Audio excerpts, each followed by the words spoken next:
Oh my goodness. Oh my goodness, it's time to book those flights and make your way to Canton, Ohio, because Daniel Jones is headed to the Hall of Fame. I always knew he had it in him. I always knew. The Philadelphia Eagles are headed back to the Super Bowl after one good game this season.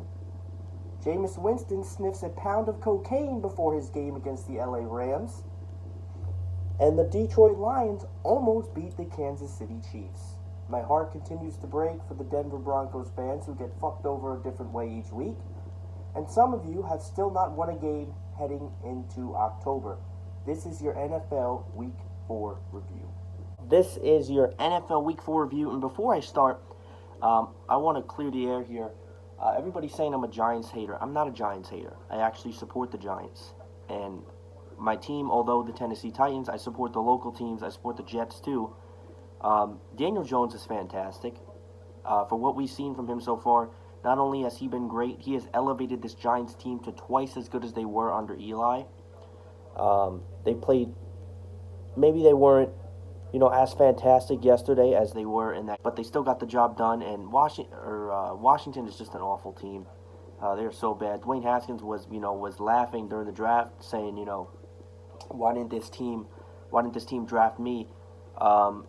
You threw 3 picks yesterday in your debut against the Giants defense. So if that speaks volumes, I don't know what does. But this Giants team is not going to do anything this year, but there's definitely a future with Daniel Jones, and I like him, and I think he's great. He's got a good head on his shoulders. So before I start the review, I want to say that the Giants are starting to look a little bit better. They still have a lot of things to work on, but they are definitely headed in the right direction. The first game to go over is going to be my team. This is the Titans and the Falcons. The Titans were going to Atlanta for this game, and Matt Ryan does not look anything like a quarterback that would be named Matt Ryan. He's just looked awful. He looked atrocious in this game. The Falcons' offense couldn't get anything going, and I give a lot of credit to our defense because we do have a very good defense, but they just couldn't score. The Falcons could muster nothing up on offense, really. Julio Jones was not really very effective in this game. Our corners locked him down. He had a few catches, but he was not breaking out like he did in previous weeks. Our offense was really active, surprisingly, in the first half. A.J. Brown was unbelievable in this game. 94 yards for 2 touchdowns. Corey Davis as well did get in on the act. He had 65 yards in this game as well. And Henry was running the ball effectively. He had 100-plus yards. I think he had exactly 100 yards. But Matt Ryan just looked atrocious in this game against the Titans. And Falcons really got to get something going. Our defense locked them down. We won 24-10, and we were in control 90% of this game. We got going early. But our offense needs to continue to get better. And our line, too, as well. Mariota did all right in this game. He didn't really make too many mistakes, but it was a great win for us, and it's going to be tough next week against Buffalo. But the Browns and the Ravens, the Cleveland Browns finally look like the team that everybody wanted them to look like, especially against the Ravens team. The Ravens did get their licks in this game, but the Browns were all over them. They were an explosive offensive team, as we have expected. Mayfield showed Rex Ryan who's daddy. You've seen that Rex Ryan was kind of telling everybody on ESPN that they know that Baker Mayfield is overrated, and I think that he is to an extent, but he has his moments, but I don't really know how consistently good he's going to be. He had 325 yards. Landry went off. He had 8 receptions for 167 yards. Odell Beckham has been a non-factor, and besides that game against the Jets, he hasn't really done much of anything so far this season. Still early. Chubb had a career day rushing the ball. He had 165 yards and 3 touchdowns. Despite 3 touchdowns for Lamar Jackson, he was semi-shaky. He did throw 2 picks, and the Browns really did prove themselves in this game, and I think that if they can build on this going forward, they can kind of steer the ship and kind of silence the critics. The Browns haven't been, mind-blowing so far this year, but this was definitely a game to cement themselves, and if had this game been the first game of the season, everybody would be hopping on the Mayfield Dick train as well. And the next game, this Bills defense is quickly cementing themselves as one of the best defenses in the league. They really shut down Tom Brady, and Tom Brady didn't really have anything going in this game. He had only 150 yards, and he actually threw an interception.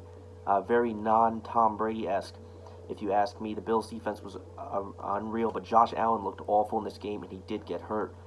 The Patriots, at the end of the day, regardless of what happened, they were going to get the job done, and they did. 16-10. The Patriots remain undefeated among 2 other teams, I believe, in the NFL. 16-10, they do take out the Bills in Buffalo and put their first loss on their record. And the best game of the week, probably, if you ask me, was the Chiefs and the Lions. This game was, the Lions, believe it or not, were in control for most of this game, and the Chiefs had it. But towards the end, Lions played their best game of the year. They may have turned a corner with their season on this, because technically a tie doesn't count as a loss, if you ask me. They scored late. The game was very run-heavy. Detroit ran the ball well. I don't know exactly how many yards Johnson had, but I know he had a very good day in this game. And Mahomes didn't let his train stop rolling. You knew that when all was said and done, Kansas City was going to keep rolling, and they scored late on that last drive. Mahomes did the 2-minute drill, and Mr. Dak Prescott was not a 2-minute drill man last night. That's something we'll get to in a little bit. But the Chiefs did beat the Lions 34-30, and the Lions look the best they have all year. And I think that this NFC North is starting to become a division that is very up for grabs, if you ask me. Chicago's been playing well. Green Bay's been playing great. Detroit's been playing a lot better. And Minnesota is always there, so I don't really know who's going to come away with this, but I'd say Green Bay would probably be the safe guess here. But yeah, that was probably the best game of the week overall. The next game was a snooze fest. It was the Panthers going to Houston to take on the Texans. 16-10, Panthers were able to win this. Kyle Allen had his second start. Cam Newton was still hurt, and he was not playing this game. Kyle Allen didn't really do anything. There was really not too much to talk about really in this game. Kyle Allen didn't really do too much. It was not the high-scoring game I predicted it to be. McCaffrey did have a good game. He rushed for 93 in this game. The Panthers were able to get the job done. Like I said, DeAndre Hopkins was not much of a factor in this game for Houston's receiving core either. But the Panthers did get the job done, 16-10.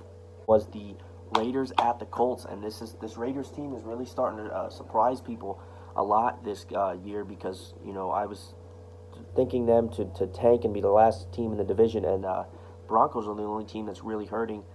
The Raiders show off early. They got it going on offense early. They scored 3 touchdowns early in the first 16 minutes of this game. Josh Jacobs continuing to prove himself as a solid running back for this team. 79 yards he did rush for. And Brissett looked okay as well. He did have 3 touchdowns in this game. But when all is said and done, the Raiders did get this job done. And I don't have the score for this because for some reason I did not write this down. But the Colts actually were attempting a comeback towards the end, but the Raiders were able to hold them off in this game. And we're going to see where they go from here. The AFC South is another division that I think is completely up for grabs. The Titans are very inconsistent. If we really could get that offense going and build on how our receivers played, I think we could take this division. But I think the Colts are also a safe guess. Houston's inconsistent, and Jacksonville, I don't think Minshew could really hold them the whole season, if you ask me.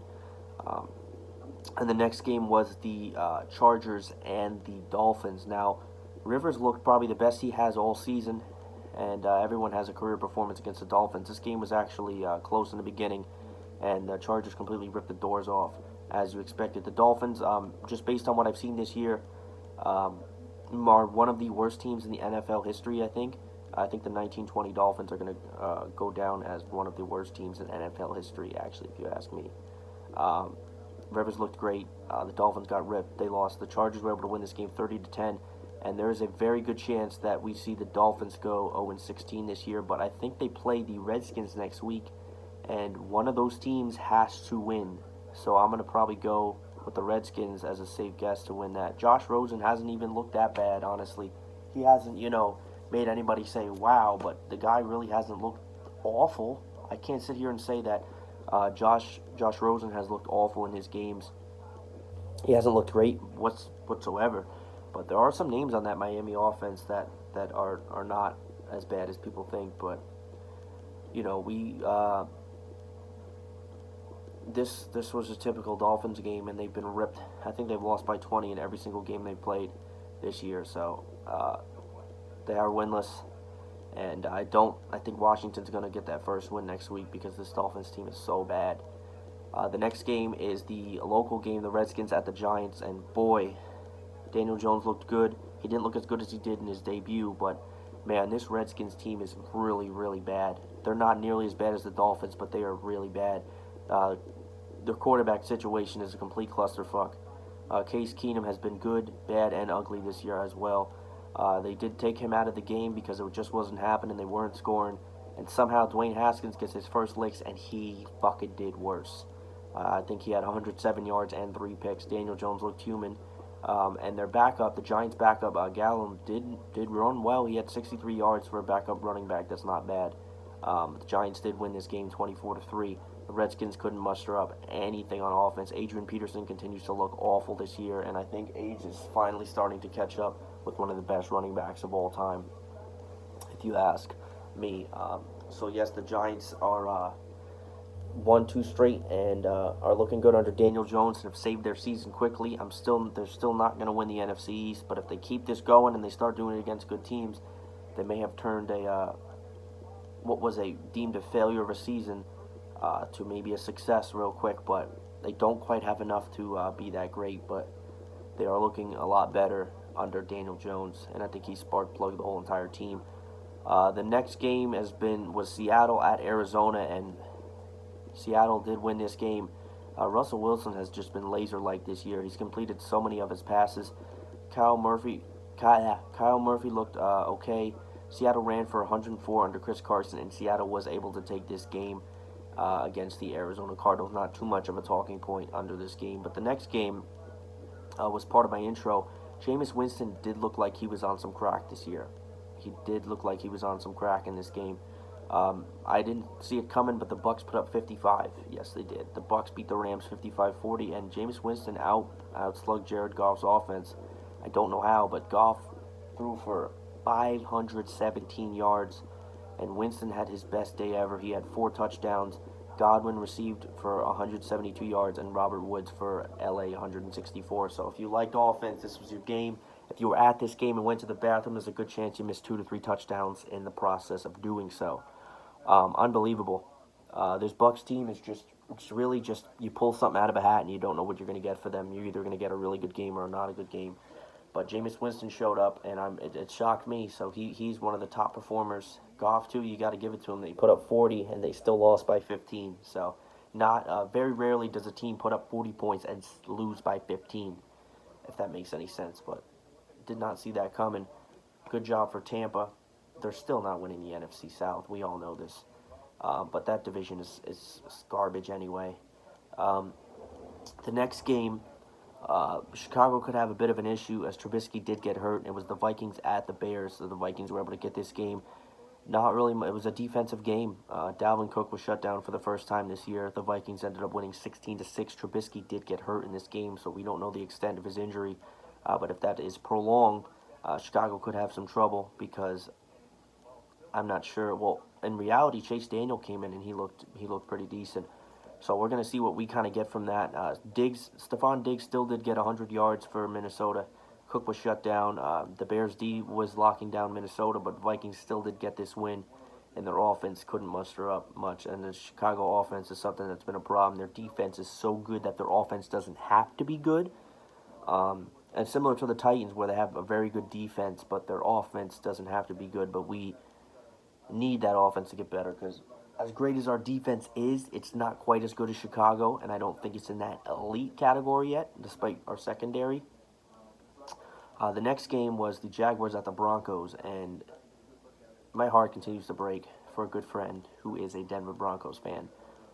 They get fucked over a different way every week. It was the Chicago game, and now it was this game. Fournette broke out, finally. He hasn't done much of anything, and I think he's an overrated running back. He did have 225 yards. The Broncos scored late, and the same thing happened. Mr. Minshew and his mustache drove down the field, and the Jaguars hit a field goal as time expires, and the Broncos are now winless in the month of September. And there are going to be some questions for this Denver Broncos team. I think once you lose that 4th game, that's the last game you could possibly lose to save your season. If the Broncos don't go on a tear now, I know we play them in 2 weeks. If the Broncos don't go on a tear now, this team is in desperate trouble. I already think their season's over, but I think that even with 4 losses, there is some hope. But it's going to be tough. Jacksonville also did get this win as well, so they're still winning. I think everybody, if I'm correct, I think everybody in the AFC South is 2-2. So I think that division is going to change division leaders at least 15 times before the year ends. Of the night was a defensive chess match between the Dallas Cowboys, who've been riding high all year long, against the New Orleans Saints, who are Drew Breesless, and that's shown effect. The final score of this game was the Saints did stop the Cowboys' undefeated streak, 12-10. There wasn't really much of anything to talk about in this game. It was a defensive chess match. When it came down to it, Dak Prescott had a chance at a 2-minute drill, and he failed. So that is why I do not have Dak Prescott as an elite quarterback, because if you can't at least look somewhat decent in your attempt at a 2-minute drill, you're not in that elite category. He's good, and he's better than people think, and this offense is very good, but this was the Cowboys' first test, and I think they failed miserably. Ezekiel Elliott couldn't rush. He only had 35 yards on 18 carries, so I think the Cowboys' weakness is a good team. And I'm not saying they're bad, because the Cowboys are not a bad team. They're a very good team. But even without Drew Brees, this team couldn't. The Saints' defense is okay, but it's not amazing. So I don't know why the Cowboys couldn't have at least put up more points. I mean, the Saints didn't muster much up, but I think that if Drew Brees was in this game, the Saints would have obliterated the Cowboys, honestly, because the Saints were running with two different quarterbacks there, Taysom Hill and Teddy Bridgewater, so they couldn't let the Cowboys' defense get in a rhythm or whatever. So I don't really see as much of an excuse. Maybe it's just a game, but the Cowboys played a good team and they failed. So I know some of you Cowboys fans that are watching are going to be a little bit salty, but Dak Prescott completely choked the 2-minute drill. Even if he didn't score and looked decent, I mean, he looked awful. So that's really it for your review. Tonight you have your Monday night matchup, and it's a crucial game for both teams. Pittsburgh is hosting the Cincinnati Bengals, and they've had their number for many years. So if I feel like if the Bengals win this game, the Steelers' season is completely over. They are 0-3. 0-3 is not, but they have to keep it close. And I wouldn't be surprised to see Cincinnati win this game, but I think the safe bet would be Pittsburgh. I think they're home.